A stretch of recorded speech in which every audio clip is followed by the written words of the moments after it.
Mes très chers compatriotes, en ces instants critiques pour notre nation, je m'adresse à vous avec la gravité et la solennité qu'impose la situation.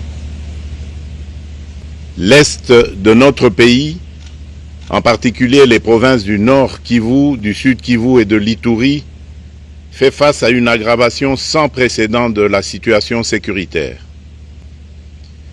Les forces de défense du Rwanda, en soutien de leurs marionnettes du M23, poursuivent leur entreprise terroriste sur notre territoire, semant la terreur et la désolation parmi nos populations. Je partage avec vous la douleur et l'indignation face à ces attaques barbares.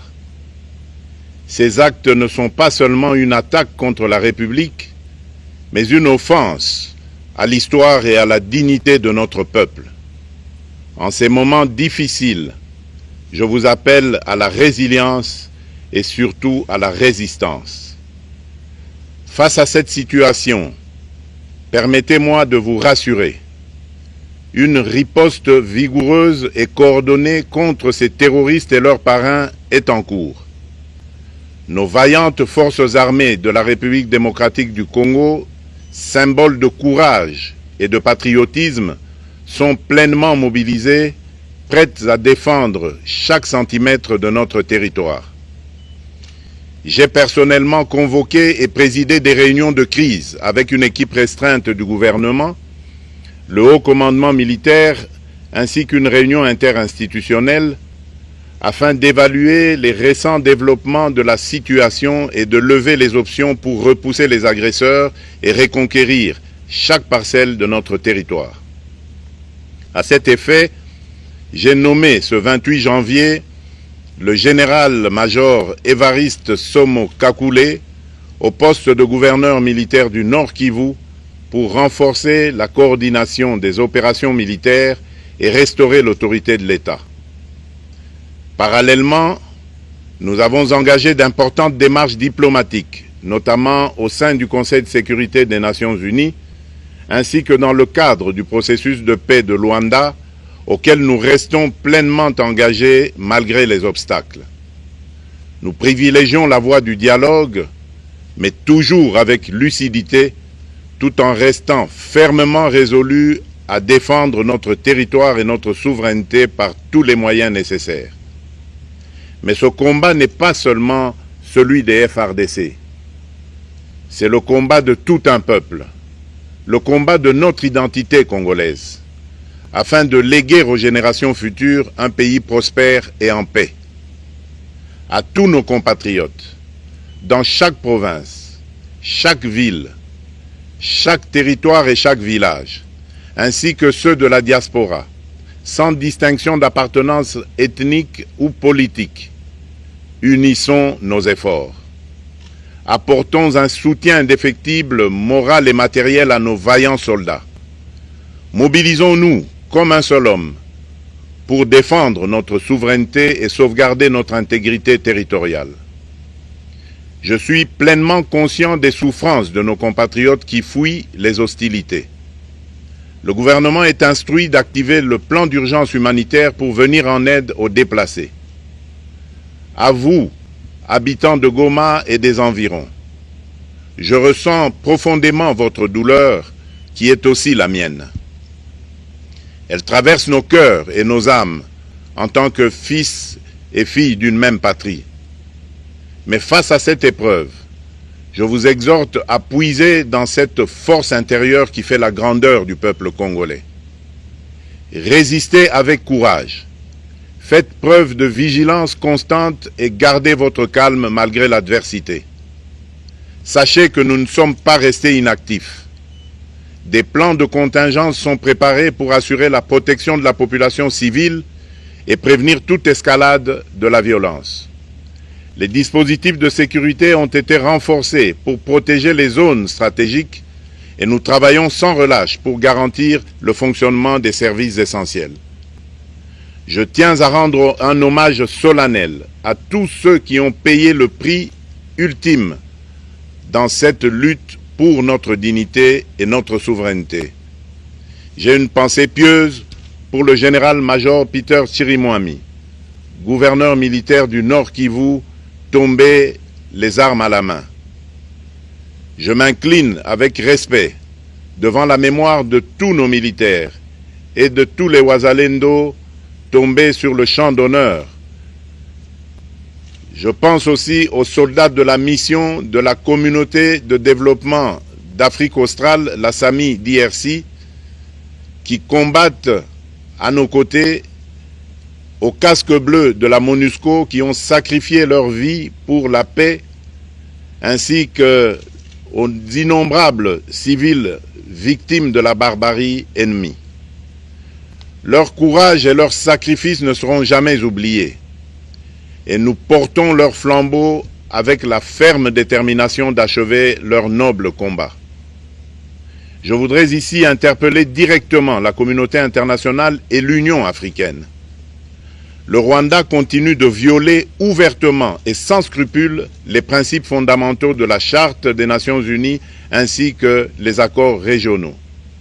Pire, ces agissements se déroulent dans une impunité totale et ce, avec un mépris manifeste des règles internationales et des valeurs que ces institutions sont censées défendre. Cette attitude arrogante, qui ne cherche même plus à masquer ses forfaits, est une provocation inacceptable à l'égard de notre souveraineté et de la stabilité régionale. La présence de milliers de soldats rwandais sur notre sol, leur soutien politique, logistique et militaire à leur pantin du M23, ainsi que leur implication dans l'exploitation illégale de nos ressources naturelles, nous conduisent tout droit à une escalade aux conséquences imprévisibles, mettant en danger toute la région des Grands Lacs. Votre silence et votre inaction face à la barbarie du régime de Kigali et aux atrocités perpétrées par ces supplétifs sur notre territoire constituent un affront non seulement à la République démocratique du Congo, mais également aux valeurs universelles de justice et de paix. Le peuple congolais prend acte de cette passivité qui frôle la complicité. Soyez sûrs d'une chose, la République démocratique du Congo ne se laissera pas humilier ni écraser. Nous nous battrons et nous triompherons. Congolaises et Congolais, l'heure est certainement grave, mais notre détermination est encore plus inébranlable. Ce moment critique nous offre l'opportunité de montrer au monde ce qui fait notre force, c'est-à-dire notre unité sans laquelle tous nos efforts seraient vains. Je vous appelle à être vigilants, mais à ne pas céder à la haine, aux divisions ou à la violence. Je condamne avec la plus grande fermeté les actes de vandalisme et de pillage qui ont visé certaines missions diplomatiques accréditées en République démocratique du Congo, ainsi que des intérêts privés dans la ville de Kinshasa. Ces comportements irresponsables dénaturent l'expression saine de notre colère face à l'agression barbare nous imposée et jettent une ombre sur les manifestations pacifiques de soutien à nos vaillantes forces armées qui luttent avec courage et abnégation pour défendre notre souveraineté. Notre engagement doit rester ferme et discipliné. Nous gagnerons cette guerre par notre unité, notre courage et notre sens de responsabilité, et non par la violence aveugle et par l'anarchie. Cette victoire ne sera possible que si chaque Congolais, où qu'il soit, prend toute la mesure du combat qui est le nôtre.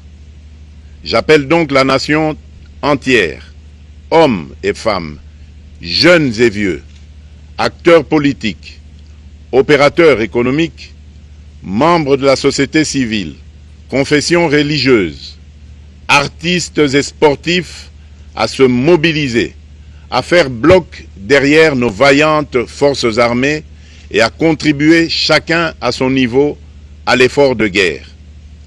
J'ai instruit le gouvernement de mettre en place des mesures rigoureuses de réduction du train de vie des institutions et de leurs animateurs afin que les ressources ainsi économisées soient directement réorientées vers le soutien à nos forces armées. Dans cet effort national, j'en appelle également à la responsabilité du secteur privé qui est invité à contribuer activement à cette cause commune. Nos soldats se battent avec héroïsme pour la défense de notre intégrité territoriale et de notre souveraineté. Ils ont besoin de notre soutien total, qu'il soit moral, matériel ou logistique. À la jeunesse congolaise, pilier et espoir de notre nation, je vous exhorte à répondre massivement à l'appel de la patrie. Le moment est venu de vous lever, de mettre votre énergie et votre créativité au service de la nation. Nous devons renforcer nos rangs et chaque jeune Congolais prêt à défendre son pays a une place au sein de nos forces armées. Enrôlez-vous massivement dans l'armée. Vous êtes le fer de lance de notre projet et votre mobilisation est déterminante pour la victoire finale. Aux braves populations du Nord Kivu, du Sud Kivu et de l'Ituri, vous êtes le symbole de la résilience congolaise, une source d'inspiration pour toute la nation. Vous n'êtes pas seuls dans cette épreuve. La République tout entière se tient à vos côtés, unis dans l'espoir et la lutte. Ensemble, nous ferons face et surmonterons cette épreuve. À nos vaillantes forces armées et aux vaillants patriotes Wazalendo, véritables sentinelles de la souveraineté nationale, je rends un hommage appuyé et vous exprime au nom de toute la République notre reconnaissance infinie et notre fierté inébranlable. Votre bravoure, votre discipline et votre engagement sans faille inspirent et mobilisent tout un peuple déterminé à défendre son territoire. Sachez-le, la République ne vous abandonnera jamais. Votre combat est le nôtre et vos sacrifices ne seront jamais oubliés. Vous incarnez l'honneur de la nation congolaise. À tous mes compatriotes, d'ici et de la diaspora, la République démocratique du Congo ne pliera pas. La République démocratique du Congo ne reculera pas. Je ne vous abandonnerai jamais. J'en fais ici le serment. Le soleil n'a pas cessé de briller sur notre patrie. Ensemble, main dans la main, nous surmonterons cette tempête et nous ouvrirons une ère nouvelle de paix et de prospérité pour les générations futures. Que Dieu bénisse la République démocratique du Congo et son peuple. Je vous remercie.